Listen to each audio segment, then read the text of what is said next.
Hi, I'm Dara, and my parents recently put my life in danger to serve their own needs.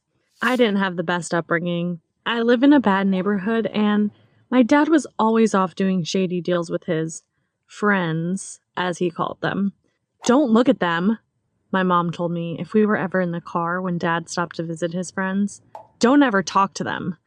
Sometimes, when my dad wanted to have his friends over, my mom would send me to my friend Kate's for sleepovers.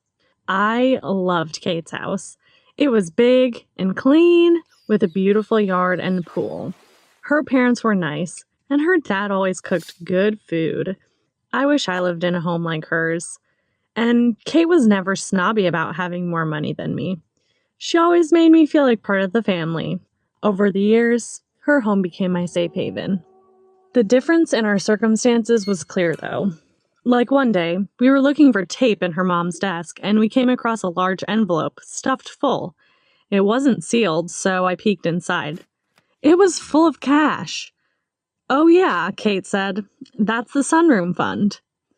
"The what?" I asked. Kate said her parents wanted to build a sunroom onto the house. Every time they have spare cash, they put it in that envelope. They don't even count it or anything. My mom's just like, one day we'll open it up and be pleasantly surprised. I tried to act like that was cool, but inside, I was angry.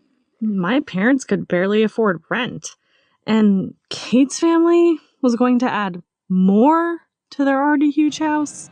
That night, I picked a fight with my parents. "Why do we live in a slum?" I demanded. "You both work. Why don't we have anything nice?" My mom called me ungrateful, and my dad said if I didn't like living here, I was free to leave, that I'd just be one less mouth to feed. Then they turned to fighting with each other, which they'd been doing more lately. I went to bed, and a few minutes later, heard Mom leave the house. Where was she going at this hour?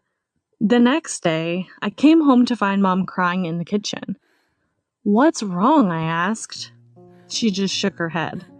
"Mom, please tell me." I thought she was still upset about what I said last night.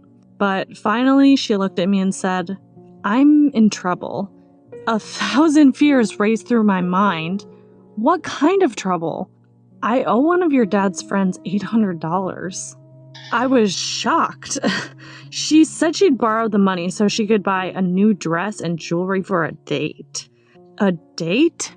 I repeated, confused. "You mean with Dad?" She shook her head wearily. "I've been seeing someone else." At first, I was furious.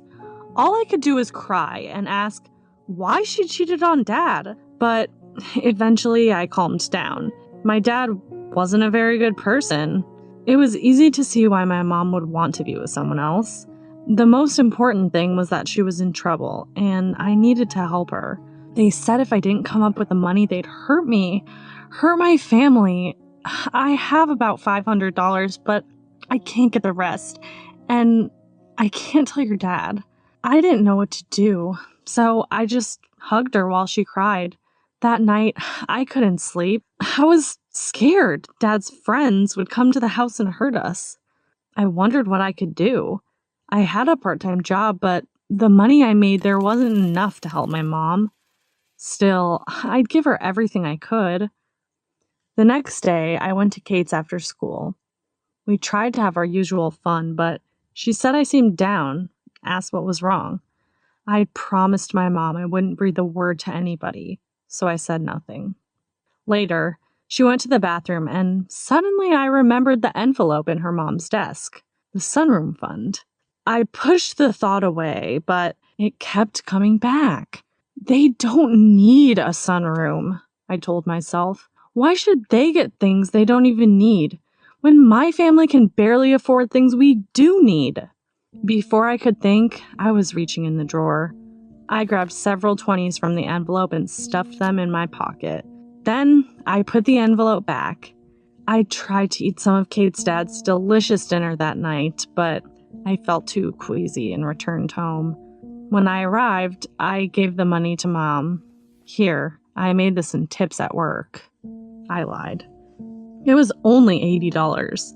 I needed to find a way to get more. I wanted to ask my mom why her new boyfriend couldn't lend her the money, since he'd gotten her into this mess. Instead, I promised her I'd get more money tomorrow. All night I tossed and turned. How could I have done this to Kate and her family when they'd been so good to me? I just kept reminding myself that they didn't really need the money, that they'd done nothing to deserve the money. The next day, I came home from school to find my mom scrubbing red stuff off her car. Someone had painted a giant bullseye on the side. "Help me," she ordered, "before your father sees." I grabbed a rag and started helping. As we worked, a car drove by slowly. "Get down!" My mom pushed me behind her. I crouched, my heart pounding. I felt sick with terror. Were we about to be attacked right here in front of our house?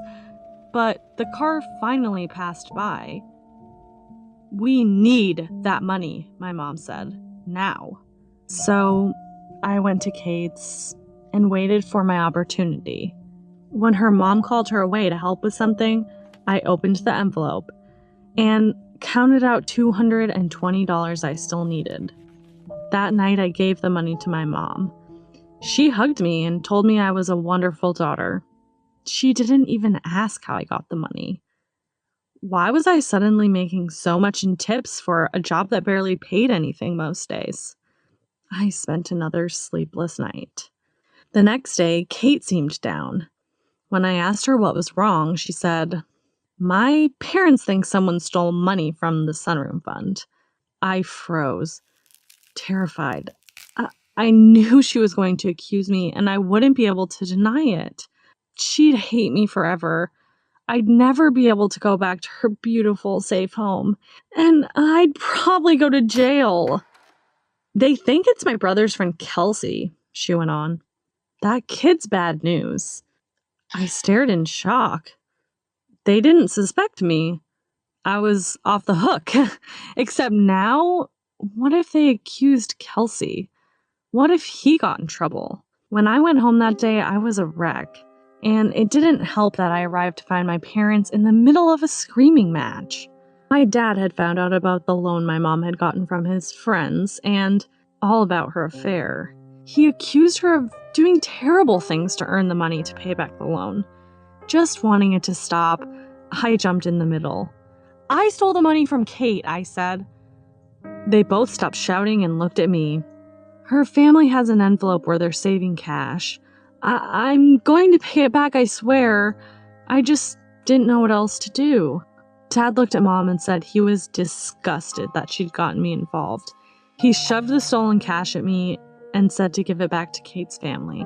He said they'd find another way to pay back his friends. Then he stormed out.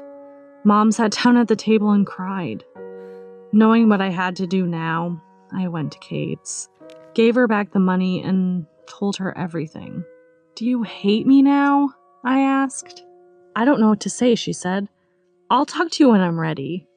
I never expected to hear from her again, but the next day, she invited me over. Her family was all sitting around the table. I could barely face them, but her mom handed me an envelope. "This is a loan," she said, "to get your mom out of debt. You can take whatever time you need to pay it back."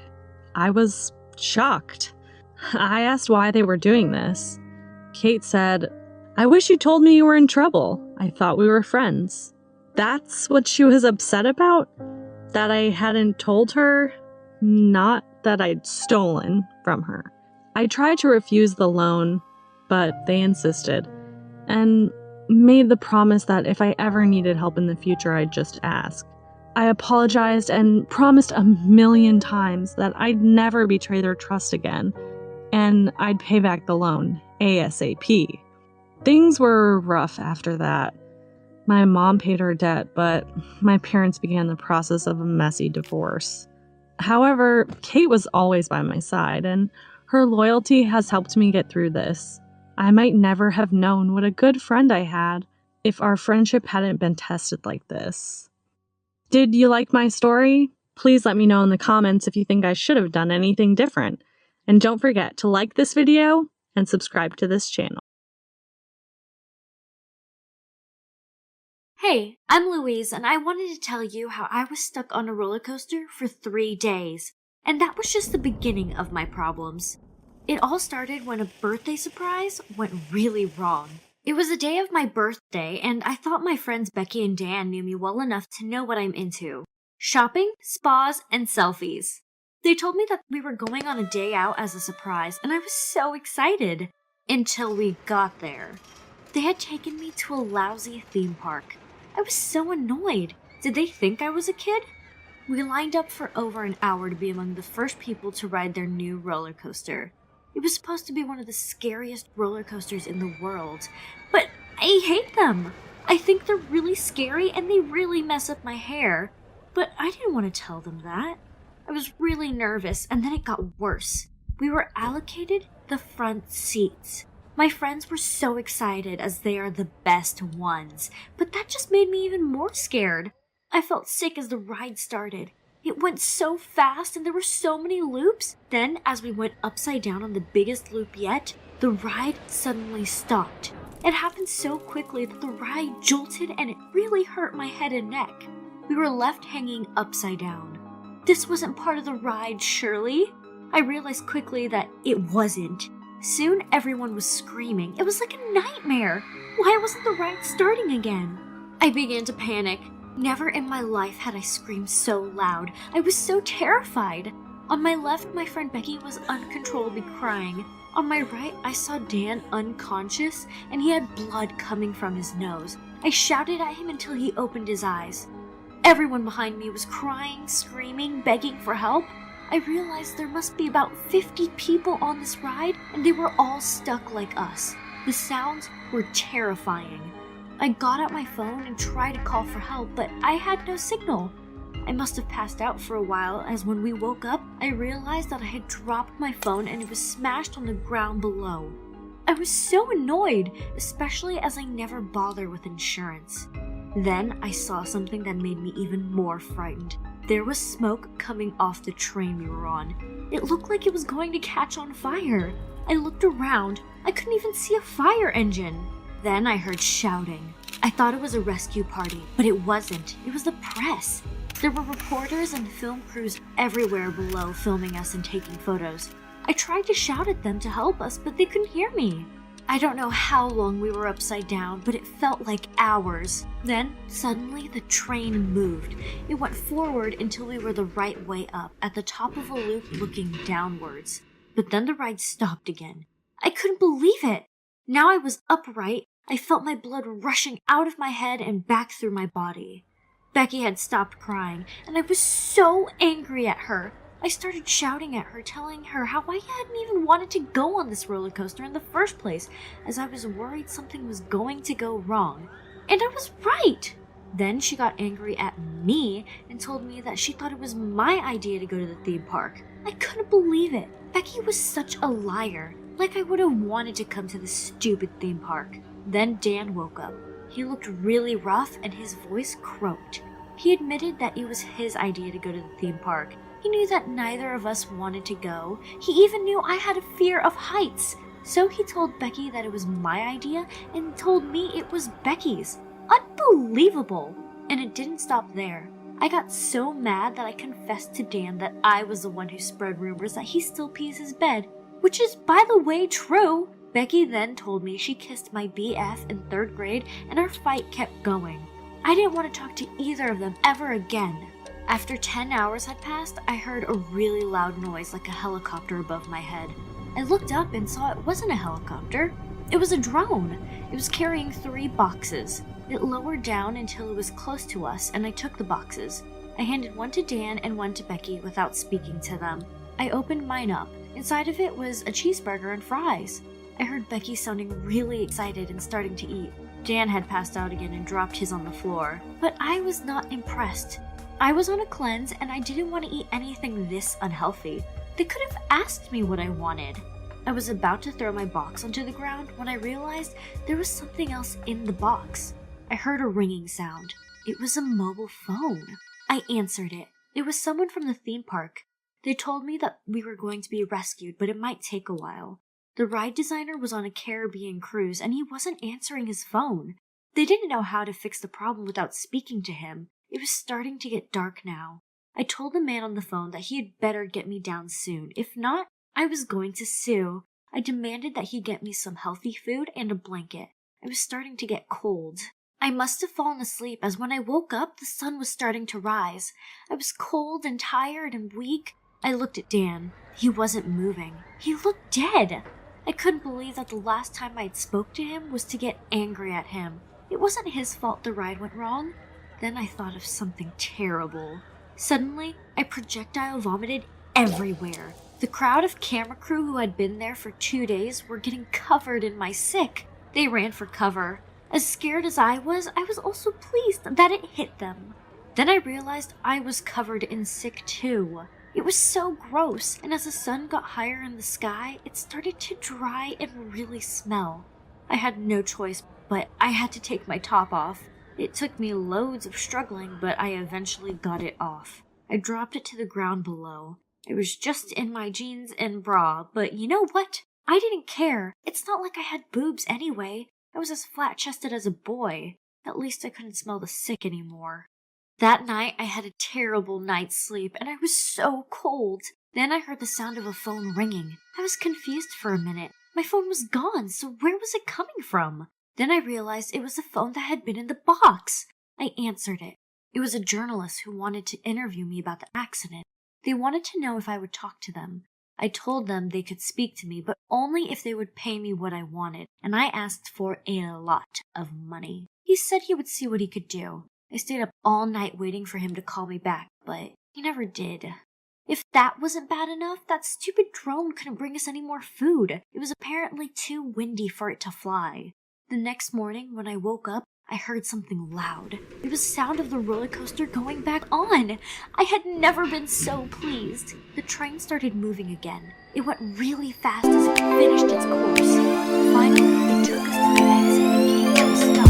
As soon as the restraint lifted, I got up. I was really wobbly. A paramedic came running over to me and wrapped the blanket around me. But I was okay. I didn't have a chance to get upset though, as by then my parents had come running over to me. They were so happy to see me, and for once I was happy to see them. They gave me a drink and some food. Then I remembered something. I felt in my jean pockets. It wasn't there. I had taken a roll of banknotes with me to the theme park. I hadn't known that the theme park was my birthday surprise. I was hoping for a day out shopping, so I had come prepared with all of my savings. Now they were gone. Then I remembered they were in the pocket of the top that I had taken off when it got covered in sick. Even though I was really weak, I knew I needed to look for that money. I ran outside and looked around for the top of the floor, but of course it was gone. I was so upset about the money, but no one seemed to care. I was taken to the hospital to recover, but luckily I was okay. I was put on a trip to help pick up my energy, but anyway, Becky was at the hospital. She wasn't so lucky. She needed lots of injections and tablets to get her better, but she was always the dramatic one. Once my parents had bought me a new phone, I saw that the accident was on the news. Not just in this country, but all around the world. Then I couldn't believe what I saw. There were pictures of me all over the news, and they were terrible. There was even a film of me being sick into the crowd below, and I was just wearing my jeans and bra. When I got out of the hospital, all of my friends thought it was some big joke. They didn't think about how scary it was to have gone through all this. They even started calling me horrible names. Spewy Louie and Flatty for being flat-chested. They thought they were being so funny. My mom and dad were so angry about what happened at the theme park that they decided to sue. I had to stand up in court and talk about what happened. Our lawyer encouraged me to talk about how scared I was and how awful it must have been to see my friend die. But I wanted to talk about the things that really affected me. I told them that the food I was bought was horrible and that I wasn't happy that such bad pictures of me was used in the press. Later on, the lawyer told me that my answers weren't that good. But it didn't